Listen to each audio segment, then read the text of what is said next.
1672۔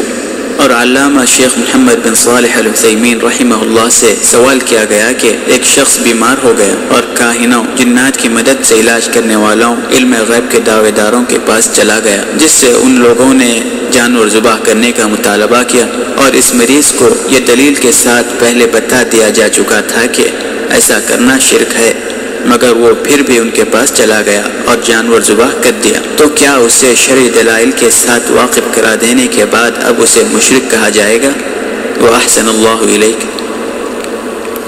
تو شیخ رحمہ اللہ نے جواب میں فرمایا، جو شخص بھی جنات کے لیے ان کی تعظیم میں یا ان کے خوف سے جانور ذبح کرے تو یہ شرک ہے، اور جب انسان کو اس بات سے باخبر کر دیا گیا ہو مگر اس کے باوجود اس نے ایسا فعل کر لیا ہو تو وہ مشرک ہو گیا، لیکن اگر وہ تائب ہو جائے، خواہ اس فعل کے ارتکاب کے بعد ہی کیوں نہ ہو، تو اللہ تعالیٰ اسے اس فرمان کے تحت معاف فرما دیتا ہے، قُلْ لِلَّذِينَ كَفَرُوا إِن يَنْتَهُوا يُغْفَرْ لَهُم مَّا قَدْ سَلَفَ۔ اے نبی صلی اللہ علیہ وسلم، آپ ان کافروں سے کہہ دیجئے کہ اگر یہ باز آ جائیں تو ان کے گزشتہ کے سارے گناہ معاف کر دیے جائیں گے۔ الانفال 38۔ اس آیت میں باز آ جانے سے مراد مسلمان ہو جانا ہے، اور اللہ تعالیٰ کے اس فرمان کے تحت معاف فرما دیتا ہے، قُلْ يَا عِبَادِيَ الَّذِينَ أَسْرَفُوا عَلَىٰ أَنفُسِهِمْ لَا تَقْنَطُوا مِن رَحْمَةِ اللَّهِ إِنَّ اللَّهَ يَغْفِرُ الذُّنُوبَ جَمِيعًا إِنَّهُ هُوَ الْغَفُورُ الرَّحِيمُ۔ اے نبی صلی اللہ علیہ وسلم،